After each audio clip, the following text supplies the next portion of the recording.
अमृत काल का ये पहला बजट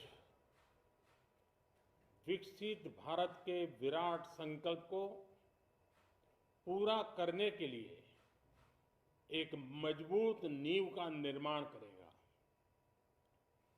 ये बजट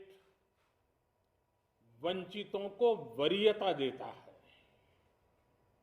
ये बजट आज की एस्पिरेशनल सोसाइटी, गांव, गरीब, किसान, मध्यम वर्ग सभी के सपनों को पूरा करेगा।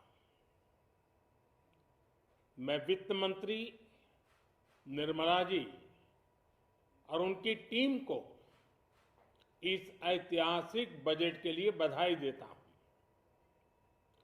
साथियों, परंपरागत रूप से अपने हाथ से औजारों और टूल्स से कड़ी मेहनत कर कुछ न कुछ सृजन करने वाले करोड़ों विश्वकर्मा इस देश के निर्माता है। लोहार, सुनार, कुम्हार, सुथार, मूर्तिकार, कारीगर, मिस्त्री, अनगिनत लोगों की बहुत बड़ी लंबी लिस्ट है। इन सभी विश्वकर्माओं की मेहनत और सृजन को देश इस बजट में पहली बार अनेक प्रोत्साहन योजना लेकर के आया है। ऐसे लोगों के लिए ट्रेनिंग, टेक्नोलॉजी, क्रेडिट और मार्केट सपोर्ट की व्यवस्था की गई है। पीएम विश्वकर्मा कौशल सम्मान यानी पीएम विकास करोड़ों विश्वकर्माओं के जीवन में बहुत बड़ा बदलाव लाएगा। साथियों, शहरी महिलाओं से लेकर गांव में रहने वाली महिलाएं हो,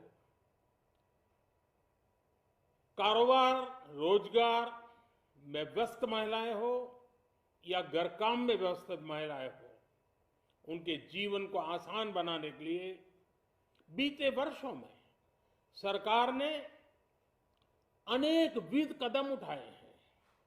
जल जीवन मिशन हो, उज्ज्वला योजना हो, पीएम आवास योजना हो, ऐसे अनेक कदम, इन सबको बहुत बड़ी ताकत के साथ आगे बढ़ाया जाएगा।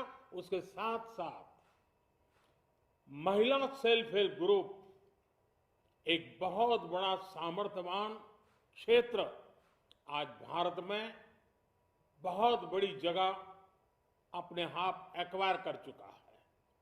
उनको अगर थोड़ा सा बल मिल जाए तो मिरेकल कर सकते हैं।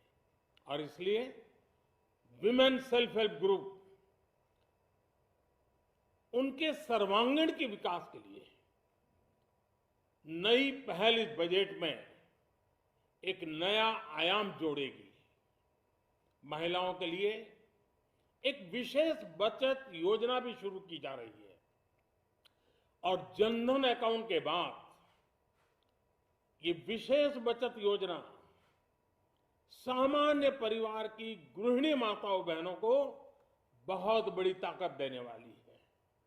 ये बजट सहकारिता को ग्रामीण अर्थव्यवस्था के विकास की धुरी बनाएगा। सरकार ने कोऑपरेटिव सेक्टर में दुनिया की सबसे बड़ी अन्न भंडारण योजना बनाई है, स्टोरेज कैपेसिटी।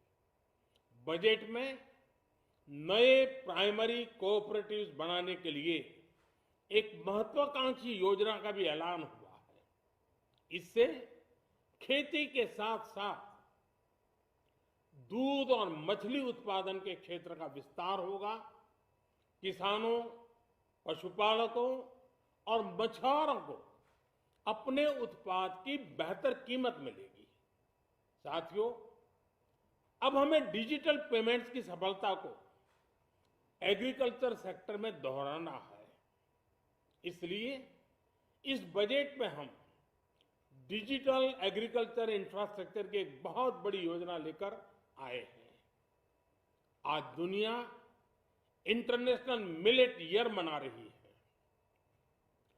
भारत में मिलेट्स के अनेक प्रकार हैं, अनेक नाम हैं। आज जब मिलेट्स घर घर में पहुंच रहा है, पूरी दुनिया में पॉपुलर हो रहा है, तो उसका सर्वाधिक लाभ भारत के छोटे किसानों के नसीब में है। और इसलिए आवश्यक है कि नए तरीके से उसको आगे ले जाया जाए। इसकी एक नई पहचान, विशेष पहचान आवश्यक है। इसलिए अब इस सुपर फूड को श्री अन्न की नई पहचान दी गई है। उसके प्रोत्साहन के लिए भी अनेकविध योजनाएं बनाई गई हैं। श्री अन्न को दी गई प्राथमिकता से देश के छोटे किसानों, हमारे आदिवासी भाई बहन जो किसानी करते हैं, उनको आर्थिक संबल मिलेगा और देशवासियों को एक स्वस्थ जीवन मिलेगा। साथियों, ये बजट सस्टेनेबल फ्यूचर के लिए green growth, green economy, green energy, green infrastructure और ग्रीन जॉब्स को एक अभूतपूर्व विस्तार देगा। बजट में हमने टेक्नोलॉजी और न्यू इकोनॉमी पर बहुत अधिक बल दिया है। एस्पिरेशनल भारत आज road, rail, metro, port, waterways, हर क्षेत्र में आधुनिक इंफ्रास्ट्रक्चर चाहता है। नेक्स्ट जनरेशन इंफ्रास्ट्रक्चर चाहिए। 2014 की तुलना में इंफ्रास्ट्रक्चर में निवेश पर 400% से ज्यादा की वृद्धि की गई है। इस बार इंफ्रास्ट्रक्चर पर 10 लाख करोड़ रुपए का अभूतपूर्व इन्वेस्टमेंट भारत के विकास को नई ऊर्जा और तेज गति देगा। ये निवेश युवाओं के लिए रोजगार के नए अवसर पैदा करेगा, एक बहुत बड़ी आबादी को आय के नए अवसर उपलब्ध कराएगा। इस बजट में ईज ऑफ डूइंग बिजनेस के साथ साथ हमारे उद्योगों के लिए क्रेडिट सपोर्ट और रिफॉर्म्स के अभियान को आगे बढ़ाया गया है। एमएसएमईज के लिए 2 लाख करोड़ रुपए के अतिरिक्त ऋण की गारंटी की व्यवस्था की गई है। अब प्रिजम्पटिव टैक्स की लिमिट बढ़ने से एमएसएमईज को ग्रो करने में मदद मिलेगी। बड़ी कंपनियों द्वारा एमएसएमईज को समय पर पेमेंट मिले, इसके लिए नई व्यवस्था बनाई गई है। साथियों, बहुत तेजी से बदलते भारत में मध्यम वर्ग, विकास हो या व्यवस्था हो, साहस हो या संकल्प लेने का सामर्थ्य हो, जीवन के हर क्षेत्र में आज भारत का मध्यम वर्ग एक प्रमुख धारा बना हुआ है। समृद्ध और विकसित भारत के सपनों को पूरा करने के लिए मध्यम वर्ग एक बहुत बड़ी ताकत है।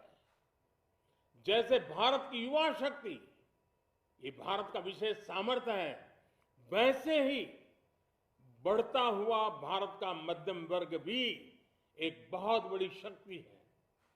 मध्यम वर्ग को सशक्त बनाने के लिए हमारी सरकार ने बीते वर्षों में अनेकों निर्णय लिए और ईज ऑफ लिविंग को सुनिश्चित किया है।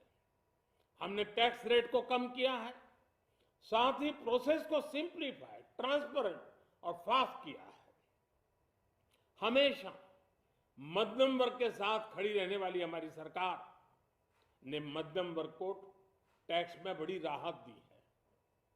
इस सर्वस्पर्शी और विकसित भारत के निर्माण को गति देने वाले बजट के लिए मैं फिर एक बार निर्मला जी और उनकी पूरी टीम को बहुत बहुत बधाई देता हूं और देशवासियों को भी बहुत बधाई के साथ साथ मैं आह्वान करता हूं, आइए अब नया बजट आपके सामने है, नए संकल्पों को लेकर के चल पड़े। 2047 में समृद्ध भारत, समर्थ भारत, हर प्रकार से संपन्न भारत, हम बना के रहेंगे। आइए इस यात्रा को हम आगे बढ़ाएं। बहुत बहुत धन्यवाद।